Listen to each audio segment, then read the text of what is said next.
Shalom. Puji Tuhan, Bapak Ibu yang dikasihi Tuhan, sungguh sangat bersukacita, sungguh sangat berbahagia. Dalam pertemuan-pertemuan ibadah kita hari ini kita dipenuhi dengan sukacita, kita dipenuhi dengan gairah kita kepada Tuhan, kita dipenuhi dengan api yang berkobar-kobar dalam hidup kita. Bapak Ibu yang dikasihi Tuhan, ketika suasana hati kita sudah mantap dengan Tuhan, dengan hati kita, sikap hati kita sudah benar dengan Tuhan, kita tidak akan pernah dipengaruhi dengan situasi kondisi kita di sekitar kita, saudara. Tapi hati kita tetap tertuju kepada Tuhan. Ketika kita melayani Tuhan, ketika hidup kita menyerahkan kepada Tuhan, Bapak Ibu, kita percaya kita akan tetap on fire. Kita akan tetap bersukacita, kita akan tetap hati kita berkobar-kobar di dalam kita melayani Tuhan. Bapak Ibu, pentingnya kita dibangun di dalam keintiman kita dengan Tuhan. Ketika kita setiap hari kita berfellowship dengan Tuhan, ketika hidup kita menyerahkan hari-hari demi hari kita kepada Tuhan, kita akan terbangun dan kita akan menuju ke dalam suatu dimensi yang luar biasa. Kita akan bekerja bersama-sama dengan Tuhan, memberikan hidup kita untuk kita semakin hari semakin bertumbuh di dalam Tuhan. Kekristenan kita tidak hanya sekedar agama saja, saudaraku ya. Kekristenan kita tidak hanya sekedar agama saja, tapi kekristenan kita adalah suatu bentuk pengenalan dan perjumpaan pribadi kita dengan Tuhan. Arah kita ke sana, saudara. Jadi kekristenan bukan sekedar hanya agama saja, tapi bentuk bagaimana kita mengalami pengenalan kita pribadi dengan Tuhan. Kita mengalami perjumpaan pribadi dengan Tuhan. Jadi ketika saudara beribadah di tempat ini, manfaatkan betul waktu-waktu saudara. Ketika mengajak menyembah Tuhan, saudara menyembah Tuhan. Ketika memuji Tuhan, saudara memuji Tuhan. Jangan sampai sia-siakan waktu persekutuan ini dengan Tuhan, saudara. Ketika kau menyembah Tuhan, sembahlah Tuhan dengan hatimu. Nikmati, ekspresikan hidupmu kepada Tuhan. Ekspresikan suasana hatimu kepada Tuhan. Sehingga saudara akan mengalami sesuatu yang berbeda. Sehingga saudara ketika saudara pulang dari tempat ini, sudah menangkap sesuatu. Dan saudara diberkati dengan ibadah setiap hari Minggu di tempat ini. Jadi saudara sudah meluangkan waktu saudara, meluangkan tenaga saudara, meluangkan segalanya dalam kehidupan saudara untuk saudara bisa hadir di tempat ini, saudara. Jadi betul-betul berikan sesuatu yang terbaik. Jangan sia-siakan ibadah-ibadah persekutuan-persekutuan doa saudara di tempat ini. Mari kita akan belajar, Bapak Ibu. Hari Jumat yang lalu ketika di Peka di lantai 2, saudara, saya sudah menjanjikan untuk membawakan satu perikop tentang pelayanan malaikat, saudara, bagi orang percaya. Hari ini ketika saya mempersiapkan ada sesuatu yang ingin Tuhan sampaikan. Ini saya pending dulu, saudaraku, akan saya sampaikan untuk minggu-minggu depan. Ada hal penting yang ingin saya bagikan kepada saudara. Bagaimana kita di dalam tubuh Yesus kita bersama-sama dibangun untuk kemuliaan Allah. Jadi artinya gereja ini berdiri tidak berdiri seorang diri. Bagaimana Allah yang sudah memberikan pondasi dasar bagi gereja Tuhan untuk ini tempat berdiri. Nah, kita akan belajar bagaimana bersama kita dibangun untuk kemuliaan Allah. Yang terambil dalam Injil Matius pasal yang ke-16 ayat ke-18 sampai ayat yang ke-19. Demikian firman Tuhan. Dan aku pun berkata kepadamu, siapa yang berkata di sini? Tuhan Yesus. Engkau adalah Petrus, dan di atas batu karang ini aku akan mendirikan jemaatku. Aku akan mendirikan gerejaku, dan alam maut tidak akan menguasainya. Kepadamu, kepada siapa, saudara? Kepada gereja, kepada jemaat, kepada saya dan saudara akan kuberikan kunci kerajaan surga. Apa yang kau ikat di dunia ini akan terikat di surga, dan apa yang kau lepaskan di dunia ini akan terlepas di surga. Bapak Ibu dikasih Tuhan, ini adalah bagaimana Tuhan sudah memberikan dasar kepada gereja, didirikan sebuah gereja jemaat. Ketika saya berbicara gereja, saudara jangan berpikir tentang masalah fisik gedung gereja ya. Gereja di sini adalah saya dan saudara. Gereja adalah jemaat Tuhan, dan alam maut tidak akan pernah menguasainya. Artinya apa saudaraku? Sekalipun gedung gereja dibakar, gedung gereja dimusnahkan, gedung gereja dianiaya saudara, alam maut tidak akan menguasainya. Karena apa? Itu hanya gedung saja. Tetapi gereja yang sesungguhnya adalah saudara dan saya. Ini loh saudara gereja yang sesungguhnya.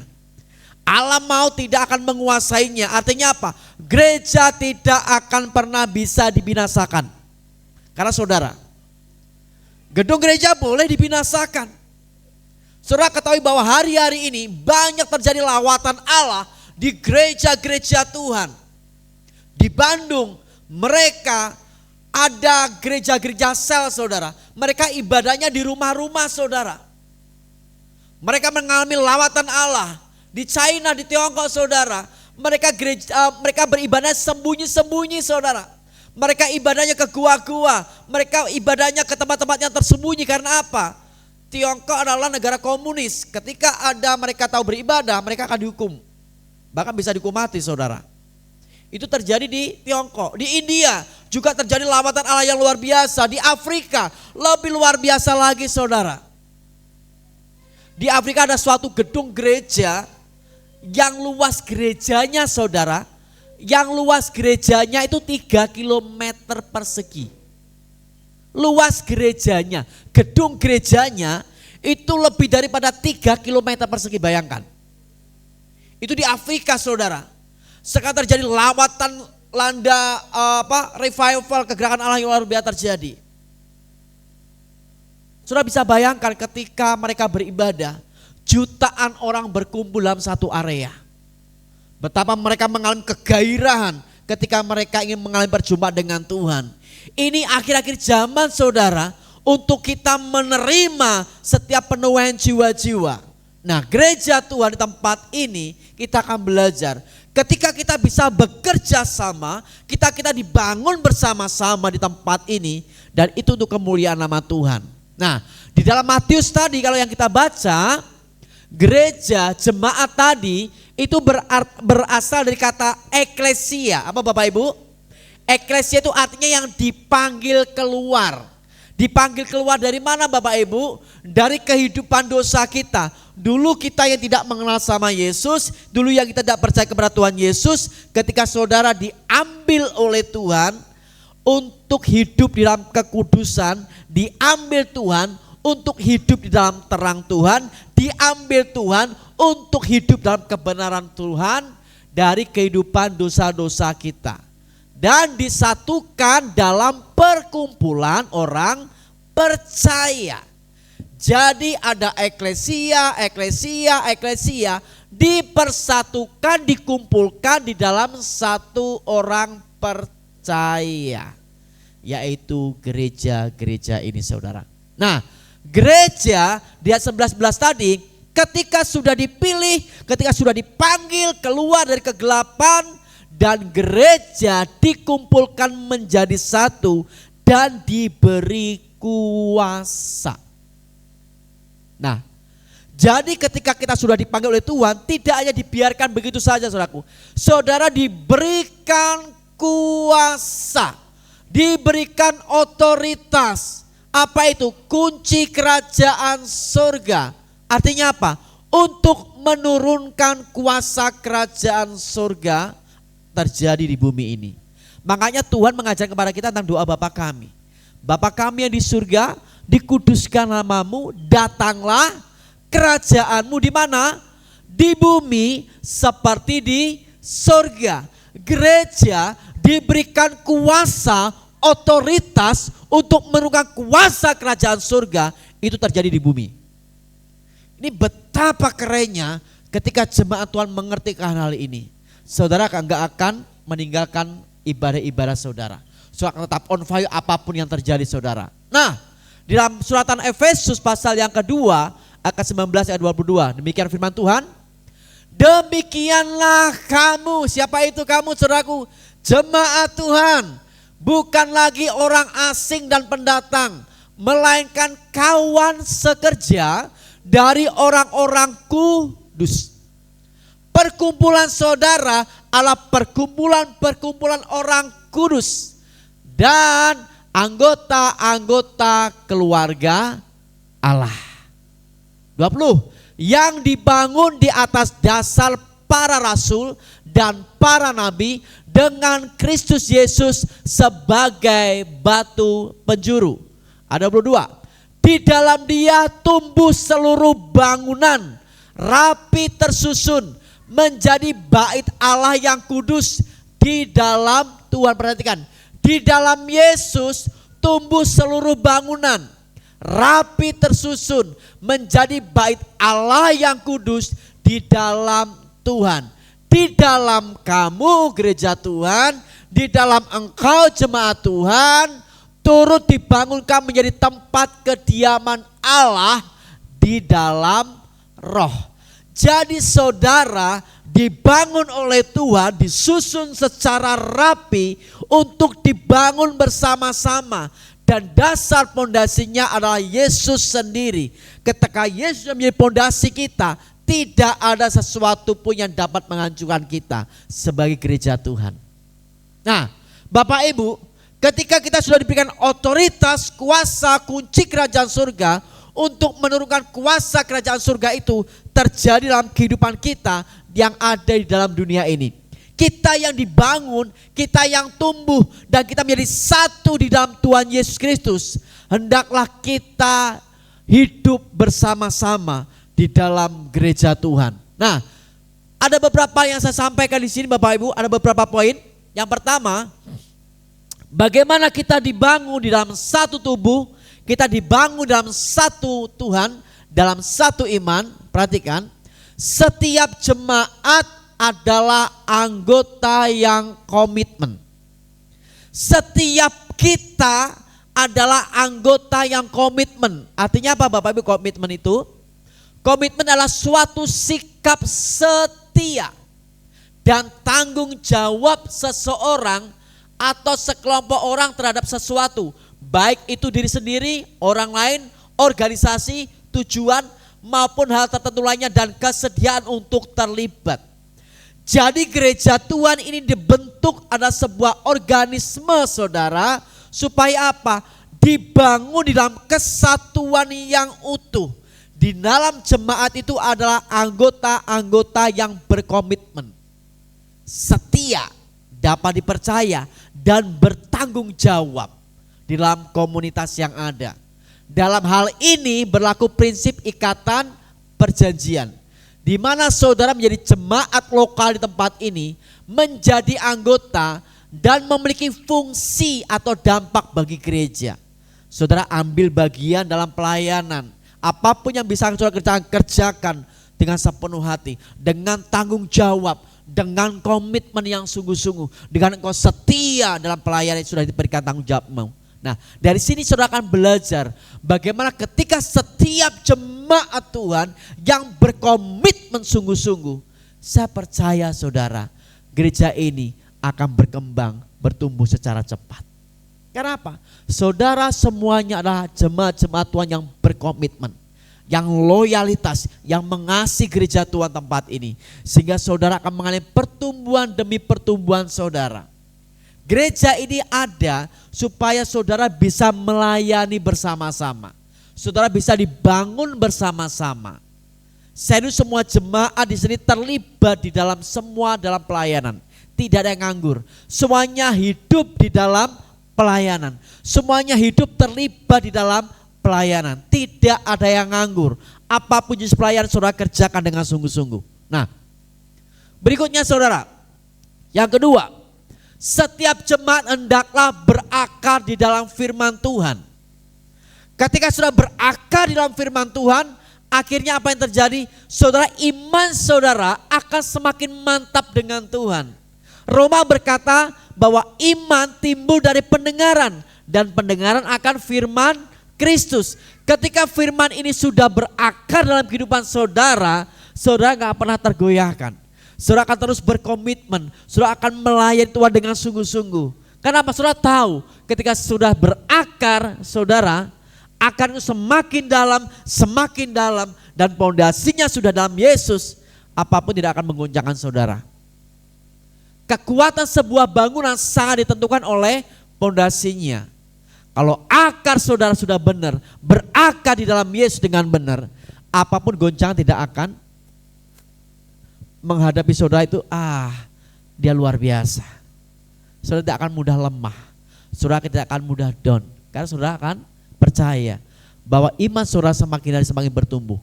Demikian pula dalam sebuah gereja, apabila jemaat berakar dalam firman Tuhan, maka gereja akan menjadi kuat, tidak mudah terombang-ambingkan oleh berbagai angin pengajaran permasalahan saudara. Sekali Yesus tetap Yesus. Hari-hari ini banyak pengajaran-pengajaran yang sesat saudara. Di luar Yesus ada keselamatan. Padahal firman Tuhan mencatat dengan jelas bahwa di luar Yesus tidak ada keselamatan. Dan banyak ajaran-ajaran sesat yang lainnya saudara, yang mengatakan bahwa Yesus itu adalah ciptaan, bukan sang firman. Banyak macam-macam. Kalau kita sudah terpengaruh dan akar kita nggak benar saudara, kita akan mudah terombang-ambingkan. Tapi firman Tuhan tempat ini, apa yang disampaikan gereja Tuhan tempat ini, menjadi makanan yang sehat buat saudara. Nah, Bapak Ibu dikasih oleh Tuhan, yang ketiga, gereja mengalami pertumbuhan ketika hidup saudara berkomitmen, ketika kehidupan saudara sudah berakar di dalam firman Tuhan, maka secara tidak langsung dan secara langsung gereja akan mengalami pertumbuhan baik secara kualitas dan kuantitas. Kualitas itu apa Bapak Ibu? Gereja mengalami pertumbuhan iman. Jemaat di tempat ini harus mengalami pertumbuhan iman. Dari kecil mungkin kita sudah menjadi orang Kristen. Ketika sudah punya anak, cucu, menantu dan sebagainya, Kristen cuma itu-itu saja. Gampang tersinggung lah, gampang marah lah, tidak mengalami perubahan-perubahan karakter kita. Kita harus mengalami pertumbuhan iman. Kita harus mengalami perubahan-perubahan karakter kita. Kita hidup di dalam kekudusan. Ketika kualitas kita semakin hari sudah nampak saudara, secara tidak langsung kuantitas atau jumlah jemaat akan mengikuti. Seiring sejalan kita kualitas semakin hari mengalami pertumbuhan yang baik, dan kuantitas jumlah jemaat ini lambat laun akan mengalami peningkatan dan peningkatan. Tadi ketika saya menyembah Tuhan di sini Bapak Ibu, saya diingatkan sesuatu hal. Saya rindu nanti kita akan program bagaimana setiap jemaat yang dulunya bukan orang Kristen, ini hanya khusus yang dulunya bukan orang Kristen, itu akan bersaksi di depan. Menyampaikan bagaimana ketika dia menjadi orang Kristen perjalanan seperti apa. Di akhir ibadah saudara, saya rindu nanti ada kesaksian. Nanti kita akan mulai di bulan yang depan. Ya, karena saya lihat ada beberapa jemaat di tempat ini sebagian besar dulunya bukan orang Kristen. Saya rindu saudara bisa bersaksi, menceritakan perjalanan saudara ketika saudara sebelum menjadi orang Kristen dan sesudah menjadi orang Kristen. Nanti saya akan catat dan kita akan undi. Yang nomor 1 siapa, 2, 3, adil saudara ya. Oke, siap Bapak Ibu? Saya rindu Bapak Ibu supaya jemaat yang lain juga diberkati dengan kesaksian saudara. Oh ternyata dulu dia bukan orang Kristen, perjalanan seperti ini. Pasti akan mengalami perjalanan iman yang berbeda-beda.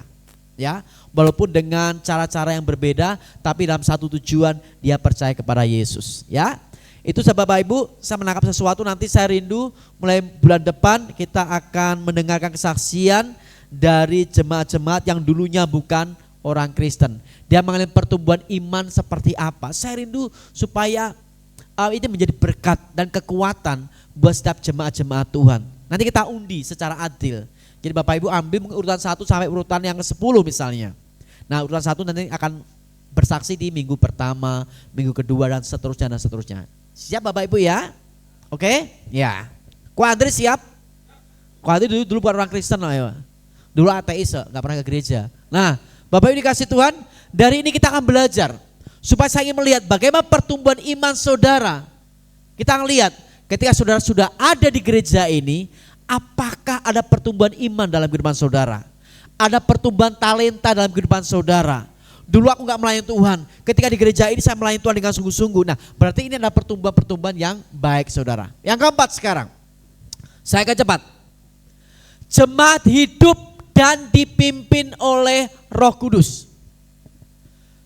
Ketika kita sudah berkomitmen untuk kita bersekutu bersama-sama Tuhan di tempat ini, ketika kita sudah hidup dalam persekutuan yang indah, ketika kita melihat bagaimana kehidupan pertumbuhan iman kita, yang berikutnya adalah jemaat hidup dan dipimpin oleh Roh Kudus. Dan Roh Kudus saat ini sudah tinggal dalam kehidupan saudara. Setiap orang sudah dipenuhi oleh Roh Kudus. Ketika dia sudah mengaku bahwa Yesus adalah Tuhan dan Juru Selamat, Roh Kudus sudah ada dalam kehidupan saudara. Persekutuan dengan Tuhan menjadi kunci untuk membangun jemaat yang dipimpin oleh Roh Kudus. Saya rindu setiap kita ibadah, kita mendapatkan pimpinan Roh Kudus. Kita mendapat tuntunan daripada Tuhan. Bukan hanya sekedar rutinitas saja, tapi ketika sudah hadir dalam setiap jemaat Tuhan di tempat ini, persekutuan jemaat di tempat ini, kita dipimpin oleh Roh Kudus. Kita dipimpin oleh kuasa Tuhan. Supaya kehidupan saudara ketika saudara pulang dari tempat ini ada sesuatu yang berbeda. Saudara diberkati dalam pujian penyembahan, saudara diberkati dengan firman Tuhan yang disampaikan, saudara diberkati dengan hal yang lain. Nah, jemaat memiliki gairah di dalam doa. Coba kita cross check sekarang. Jemaat memiliki gairah di dalam doa. Sekarang saya tanya, Bapak Ibu, yang pagi tadi berdoa siapa? Wis, luar biasa. 100% puji Tuhan. Berdoa setiap pagi hari. Bukan laporan, Tuhan terima kasih aku bangun pagi, enggak saudara. Tapi bagaimana kita berfellowship dengan Tuhan. Ada kegairahan dalam doa di sana. Kalau orang Kristen tidak pernah berdoa, tinggal tunggu waktu, dia akan mati secara iman. Tinggal tunggu waktu, dia akan mati secara rohani. Dan dia akan lenyap saudara. Kenapa? Kekuatan kita hanya di dalam doa. Nafas hidup orang Kristen, nafas hidup orang percaya itu di dalam doa. Kalau berhenti bernafas, berhenti berdoa, kita akan mati. Pentingnya jemaat Tuhan tempat ini memiliki kegairahan di dalam kita berdoa, berfellowship secara pribadi dengan Tuhan. Yang kedua, hidup di dalam penyembahan. Dimanapun saudara berada, saudara bisa menyembah Tuhan dalam pekerjaan saudara. Mungkin saudara bekerja di pasar, saudara bekerja di jalan atau dimanapun juga berada, saudara bekerja di kantoran, saudara bekerja dimanapun saudara berada. Jangan lupa teruslah terkoneksi dengan Tuhan, terhubung dengan Tuhan. Dalam penyembahan saudara kepada Tuhan, engkau gak harus tutup mata ketika menyembah Tuhan. Ketika saudara lagi berdagang sama pelanggan, saudara bisa menyembah Tuhan. Nyanyi dalam hati saudara. Terima kasih Tuhan. Sambil saudara goreng di rumah tangga, mungkin lagi masak. Untuk kasih setiamu. Saudara lagi goreng tempe saudara. Terus terkoneksi dengan Tuhan. Terus terhubung dengan Tuhan. Itu penting saudara. Jadi ada pergerakan iman yang bagus dalam kehidupan saudara. Yang berikutnya, saudara merenungkan firman Tuhan. Merenung itu bukan melamun saudara ya. Saudara meratapi hidup saudara. Di hari-hariku seperti ini. Seperti sajak puisi saudara. Enggak, aku selalu patah hati. Enggak saudara. Tapi saudara merenungkan firman Tuhan setiap hari. Merenungkan firman Tuhan berarti apa? Saudara membaca firman Tuhan, saudara meresapi firman Tuhan, dan saudara menghidupi firman Tuhan itu. Itu namanya merenungkan firman Tuhan. Merenungkan bukan melamun saudara. Kalau saudara malas baca firman Tuhan, saudara malas berdoa, saudara malas menyembah Tuhan, udahlah. Tinggal nunggu waktu saja saudara. Semakin hari hidup kita akan semakin jauh daripada Tuhan. Ya. Jadi saya rindu sobat jemaat tempat ini memiliki gairah dalam doa, penyembahan, dan merenungkan firman Tuhan. Saya tidak berbicara kuantitas saudara tempat ini, tapi saya berbicara tentang kualitas. Ketika jemaat Tuhan memiliki kualitas yang hebat, kualitas iman yang kuat saudara, gereja ini akan terus bergerak. Sebenarnya hari Jumat dikatakan bahwa Tuhan mencari seorang saja. Artinya apa? Tidak banyak orang untuk meratapi Yerusalem. Tuhan hanya butuh orang-orang yang berkualitas imannya untuk mau dia pakai. Saya rindu jemaat Tuhan tempat ini mau dipakai oleh Tuhan. Jangan setengah-setengah ketika kita melayani Tuhan. Saya enggak, berapapun saudara, saya enggak mau melihat. Saya dikasih Tuhan. Ketika saya melayani Tuhan saudaraku, dimanapun Tuhan utus saya enggak ngurus apa itu PK, persembahan kasih. Ketika Tuhan sudah memanggil saya, ada undangan khotbah di mana saya akan ke sana saudara. Buat saya sudah serahkan hidup saya kepada Tuhan. Tuhan akan memelihara kehidupan saya. Walaupun di luar kota sudah tanpa PK, saya bergerak saudara. Namanya kita menabur. Perjalanan butuh biaya dan sebagainya. Tapi saya percaya Tuhan yang sudah menjadi bos saya tidak akan pernah membiarkan saya kelaparan. Itu yang terus saya imani saudara. Jadi kemanapun Tuhan mengutus saya untuk khotbah, saya akan siap. Ada satu jemaat, ada dua jemaat yang lain, saya akan siap. Semangat saya tetap sama seperti ini saudara. Kenapa? Saya sudah berkomitmen kepada Tuhan. Hidup saya sudah serahkan sama Tuhan. Nah, jemaat menjadi pelaku firman Tuhan. Jemaat mengalami pertobatan. Jemaat hidup di dalam kekudusan. Setiap jemaat yang berkualitas adalah seperti ini. Menjadi pelaku firman Tuhan.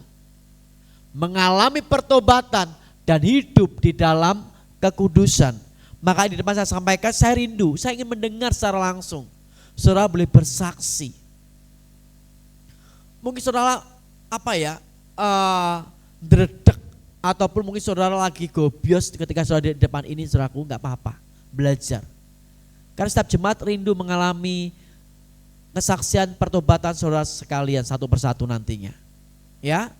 Nah, ketika semua jemaat hidup dalam pelaku-pelaku firman Tuhan, berarti apa? Kalau sudah menjadi pelaku-pelaku firman Tuhan, berarti apa? Firman yang direnungkan tadi ini berkuasa mengubah hidup saudara. Saudara menjadi saksinya Tuhan. Dulu ketika aku belum mengenal Yesus, hidupku sakit, hidupku dalam kemerosotan, hidupku di dalam kebinasaan. Tapi semenjak aku ikut Yesus, aku mengalami Tuhan, aku disembuhkan, aku dipulihkan, aku mengakui segala dosa pelanggaranku. Dan hari ini aku mengalami pertobatan. Itu loh saudara. Dan selanjutnya apa? Aku hidup di dalam kekudusan Tuhan. Keren saudara. Semua jemaat tempat ini semuanya menjadi pelaku firman Tuhan, hidup dalam pertobatan. Yang berikutnya, ketika sebuah keluarga sudah tinggal di dalam Kristus saudara, gereja adalah keluarga rohani, di mana kita semua adalah saudara dalam Kristus. Catat baik-baik. Gereja adalah keluarga rohani, di mana kita semua adalah saudara di dalam Kristus. Gereja ini namanya gereja keluarga Allah.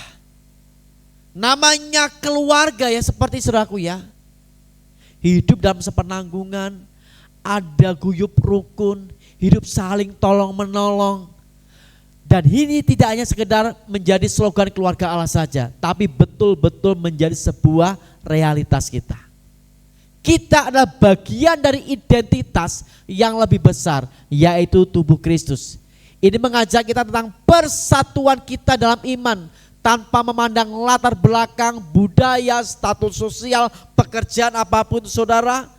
Dan gereja Tuhan di tempat ini akan semakin hari semakin hidup di dalam Tuhan. Bersatu, hidup dalam kerukunan, hidup dalam kesetiaan. Dan saya rindu semuanya boleh nampak atas gereja Tuhan tempat ini. Hari demi hari mengalami progres-progres yang lebih baik. Ingat, Tuhan tidak mencari orang banyak. Dia mencari seseorang saja yang sungguh-sungguh hidup dalam Tuhan. Ketika kita mau sungguh-sungguh hidup dalam Tuhan, oh aku dicari Tuhan, aku siap Tuhan. Maka aku akan melihat bagaimana tangan Tuhan yang penuh kuasa itu tidak akan pernah meninggalkan saudara. Dan saudara akan mengalami bagai penyertaan Tuhan, pemeliharaan Tuhan. Karena saudara menjadi jemaat-jemaat yang berkomitmen, setia, dapat dipercaya oleh Tuhan. Nah, berikutnya saudara, ketika dalam sebuah keluarga rohani, gereja Tuhan, kita memberikan kasih itu butuh sebuah tindakan. Mengaplikasikan sebuah kasih ini tidak hanya sebuah perkataan saja, tapi membutuhkan sebuah tindakan. Saya rindu semua gereja Tuhan tempat ini, jemaat Tuhan tempat ini boleh saling mengasihi satu sama lain, saling mendukung satu sama lain. Tidak ada yang saling iri hati satu sama lain, tapi ada tindakan-tindakan nyata kasih di sana. Ada ikatan yang mesra dalam kehidupan kita gereja Tuhan. Ada ikatan yang begitu cantik dalam kehidupan gereja Tuhan antar semua jemaat. Tidak ada perselisihan satu sama lain. Perselisihan itu suatu hal yang biasa, tapi tidak menjadi retakan dalam kehidupan kita gereja Tuhan tempat ini. Saya rindu semua jemaat hidup di dalam kasih, di dalam sebuah tindakan nyata, bukan hanya sebuah perkataan saja. Yuk kita saling memperhatikan satu sama lain, supaya kehidupan kita gereja Tuhan tempat ini semakin hari mengalami pertumbuhan yang luar biasa. Di ayat yang terakhir saudaraku, 1 Yohanes pasal 3 16-18. Mari kita perhatikan di sana. Demikianlah kita ketahui kasih Kristus, yaitu bahwa Ia telah menyerahkan nyawanya untuk kita. Jadi kita pun gereja Tuhan, jemaat Tuhan wajib menyerahkan nyawa kita untuk saudara-saudara kita. Artinya apa saudaraku? Kita inilah tubuh Kristus. Kita ini sudah diikat di dalam satu kasih Tuhan Yesus Kristus. Kita ini satu rasa. Kita ini satu rasa. Kalau ada orang yang sakit, kita juga ikut sakit. Merasakan kehidupan dia. Barang siapa mempunyai harta duniawi dan melihat saudaranya menderita kekurangan, tetapi menutup pintu hatinya terhadap saudaranya itu, bagaimanakah kasih Allah dapat tetap di dalam dirinya? Saudara mungkin diberkati secara kekayaan harta benda saudara, dan melihat jemaat di tempat ini ada yang kekurangan, dan saudara menutup mata tidak mau membantu dia. Saudara perhatikan baik-baik, bagaimanakah kasih Allah dapat tetap di dalam dirinya? Mungkin saudara belum diberkati materi secara berkelimpahan, tapi saudara ada, saudara bisa bantu orang itu dalam kesusahan. Mungkin ada jemaat tempat yang mengalami kesusahan, saudara bantu dia. Ketika saudara membantu orang yang kekurangan, saudara tidak akan pernah hidup dalam kemiskinan. Perhatikan satu sama lain. Saudara bisa mengulurkan tangan saudara memperhatikan setiap mereka. Perhatikan baik-baik. Jadi orang Kristen jangan iri hati. Itu kok dibantu, wah aku enggak. Engkau enggak akan pernah diberkati oleh Tuhan. Tapi ketika engkau melihat orang-orang kesusahan, kehidupan jemaat saudara kesusahan, saudara seiman saudara mengalami kesusahan, dan saudara punya uang 10.000, beri dia 5.000.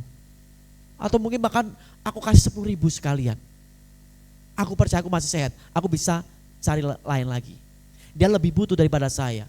Saya percaya saudara, Bapa di surga akan menurunkan berkat-berkat yang berkelimpahan dalam kehidupan kita. Kalau kita memperhatikan orang kesusahan seperti ini saudara. Anak-anakku, perhatikan. Anak-anakku marilah kita mengasihi bukan dengan perkataan atau dengan lidah, tetapi dengan perbuatan dan dalam kebenaran.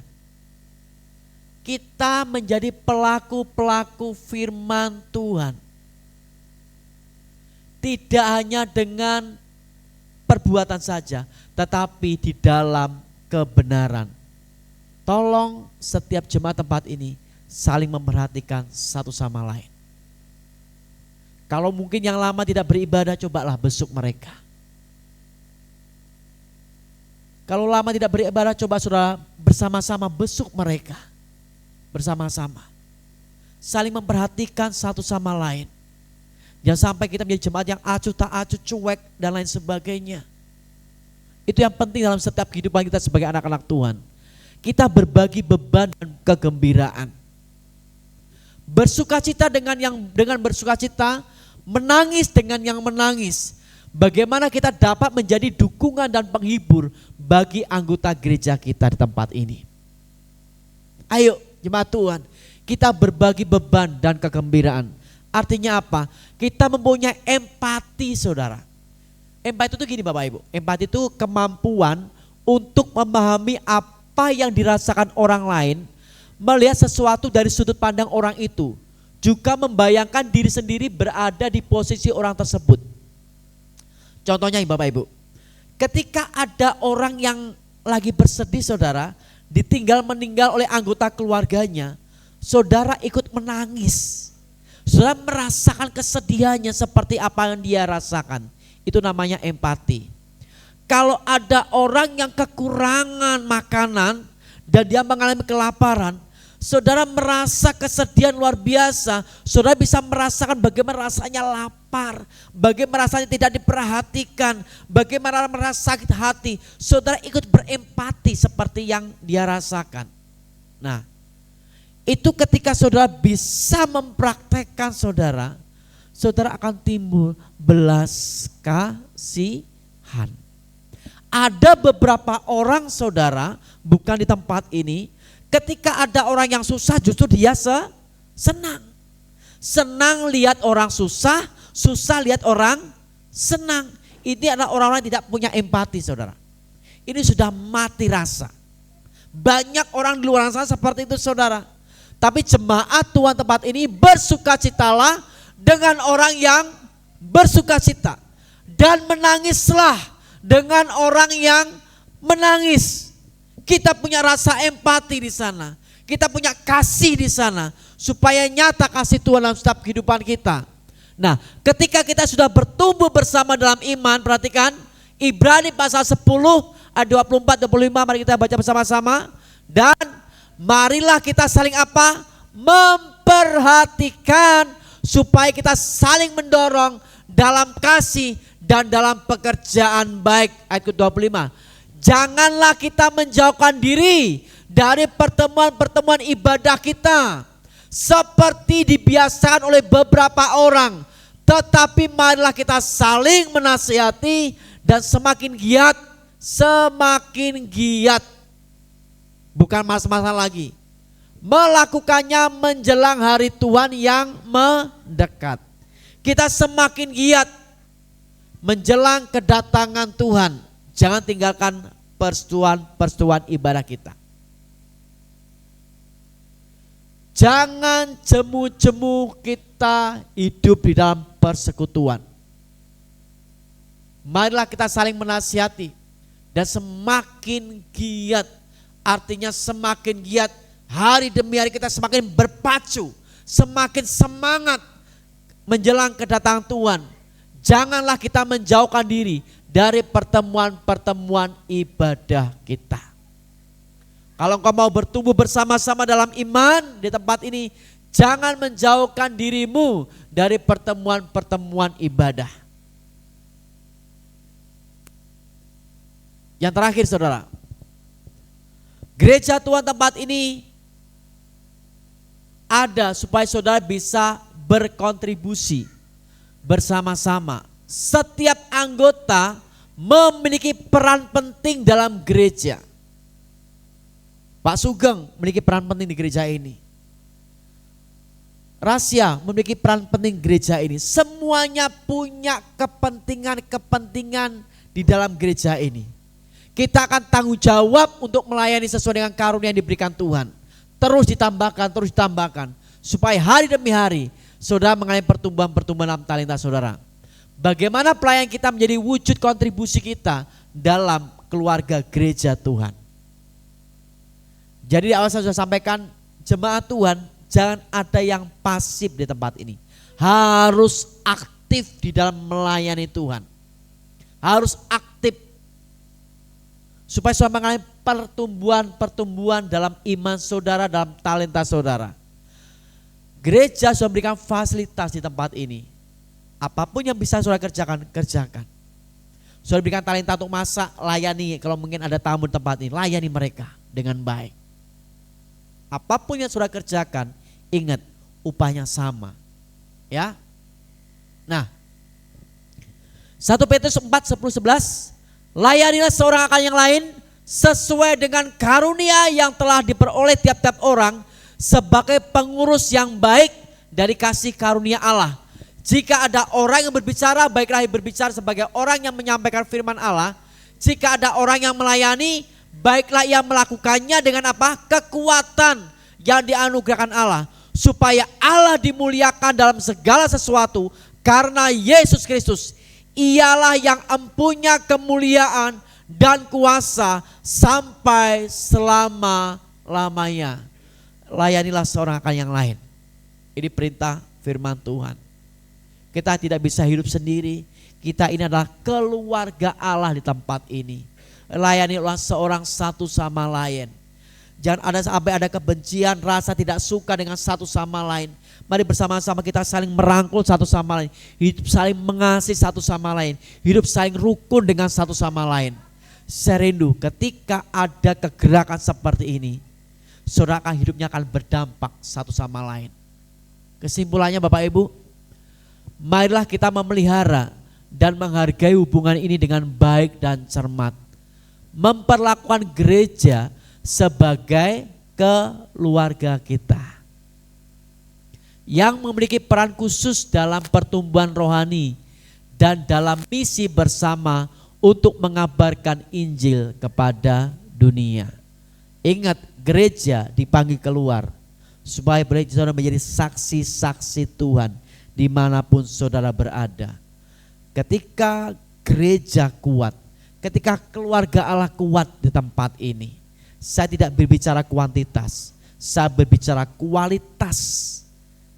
Kehidupan saudara, iman saudara, pertumbuhan saudara, hari demi hari mengalami progres perkembangan yang baik. Kuantitas akan mengikuti. Mungkin ada bangku-bangku yang kosong di tempat ini. Ketika kualitas jemaat saudara akan semakin mengalami peningkatan, orang akan melihat, oh gerejanya di mana? Dia akan ikut saudara. Oh engkau disembuhkan Tuhan ya, gerejamu di mana? Aku ikut ya. Engkau akan mengalami hal seperti ini saudara. Usahamu diberkati ya, gerejamu di mana? Aku ikut ya. Saudara, engkau akan berdampak bagi orang-orang di sekitar saudara. Dan itu akan terjadi di dalam nama Yesus. Setiap jemaat Tuhan akan dipakai Tuhan secara luar biasa.